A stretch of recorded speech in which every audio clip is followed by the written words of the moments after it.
दोस्तों, एक बहुत पुरानी कहानी है। कभी एक वेंकटपुर नामक गांव हुआ करता था, जहां पर एक गोविंद नामक किसान अपने दो बच्चे गोपाल और गायत्री के साथ रहता था। उसकी एक पत्नी गीता उसके साथ रहती थी।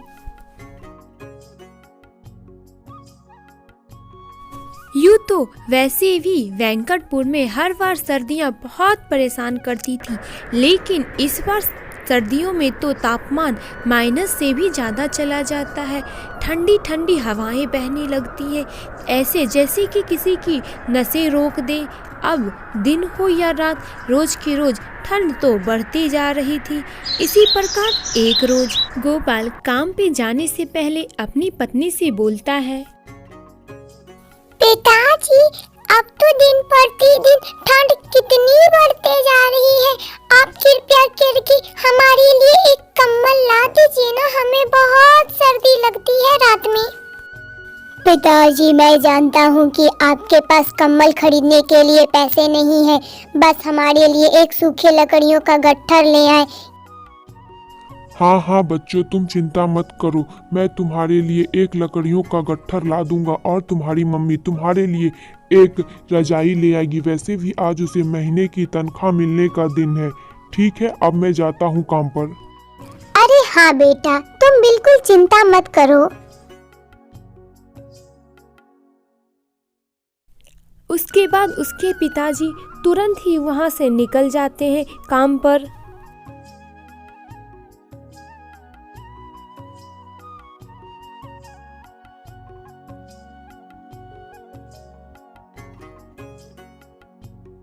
और इधर उनकी माँ अपने बच्चों से बोलती है, माँ, कृपया कर आप आज रजाई लाना बिल्कुल मत भूलना। माँ, अब आप जाओ, वरना आपकी मालकिन आप पर बहुत गुस्सा करेंगी। हाँ माँ, आप जाओ, वरना आपकी मालकिन आपको काम से निकालते देरी भी नहीं करेगी। वैसे भी बाहर बहुत ठंड है। बच्चों, तुम चिंता मत करना, मैं जल्द से जल्द आ जाऊंगी रजाई लेकर के। आज मैं मालकिन से मांगूंगी। ठीक है, अब मैं चलती हूँ।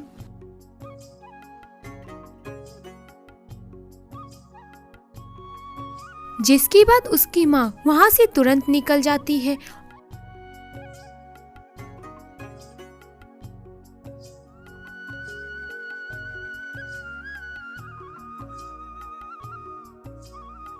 जैसे ही अपने मालकिन के घर पहुंचती है तो वह देखती है उसकी मालकिन गुस्से में उसका इंतजार कर रही होती है।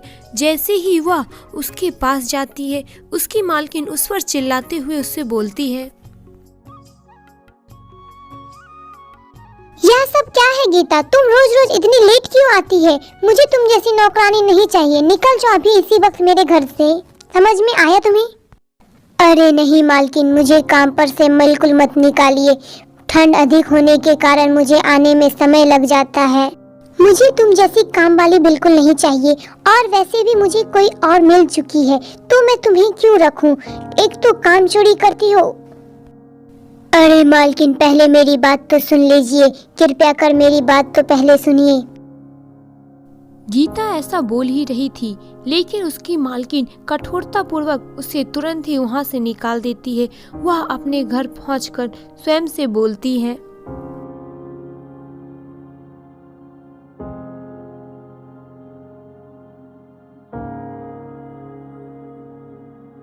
हे भगवान, यह कैसी कसम में मुझे डाल दिया है। मैं अपने बच्चों के लिए एक कंबल भी नहीं ले पाई और मुझे मेरी मालकिन ने निकाल दिया। कोई बात नहीं, आज जो सूखी लकड़ियाँ ये लाने वाले हैं, मैं उन्हीं से अपने बच्चों को गर्म रखने का पूरा प्रयास करूंगी। अब भगवान ही जानेंगे इस ठंडी में मेरे से क्या करवाएंगे। और इधर दूसरी तरफ उसका पति, क्यों रे गोविंद, तू तो जानता ही है तेरे जैसे काम करने वालों की कमी नहीं है, और फिर भी तू लेट आता है। तू क्या चाहता है, मैं तुम्हें निकाल दूं? अगर तू यह नहीं चाहता है तो तुम आज देर तक काम करोगे। समझ में आया तुम्हें या नहीं? जी मालिक, मैं समझ गया। कृपया कर मुझे काम से ना निकाले।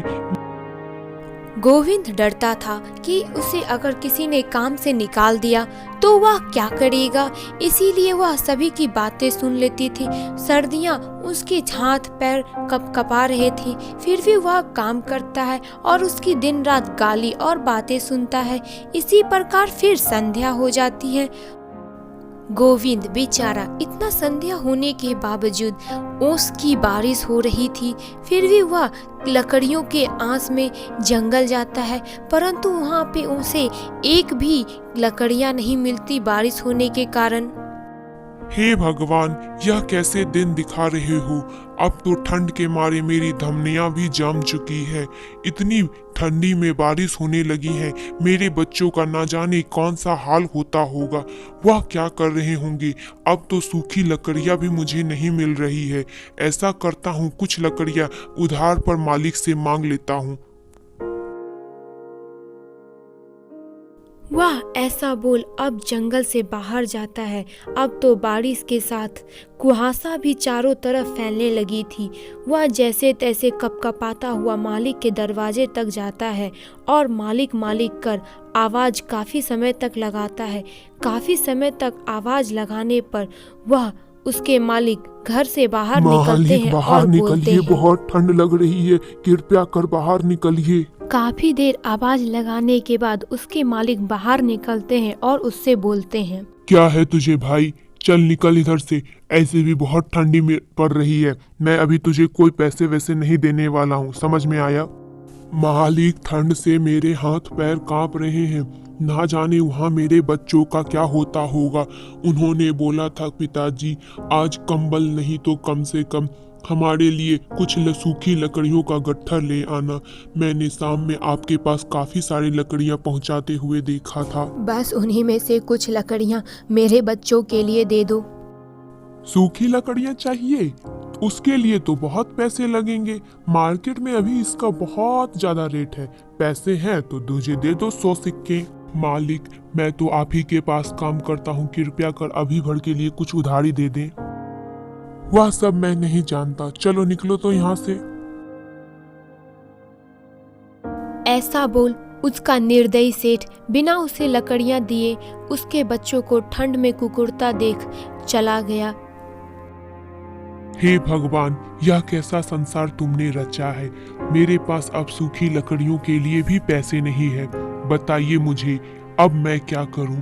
कोई बात नहीं, आज कम से कम कंबल तो होगा घर पे। आज बच्चों को कहूंगा उन्हीं से काम चला लेने। कल मैं बहुत मेहनत करके लकड़ियां लाऊंगा।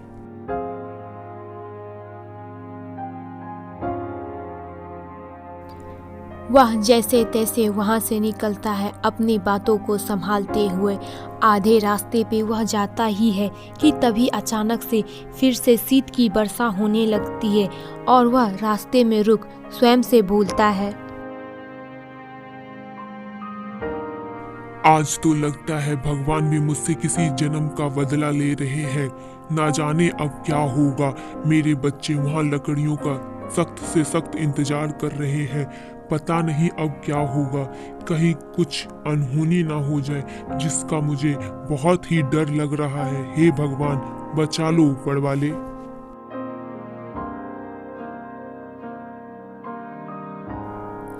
जिसके बाद वह जैसे तैसे बारिश से बचता हुआ, इस सर्दियों के हवाओं से बचता हुआ अपने घर पहुंचता है।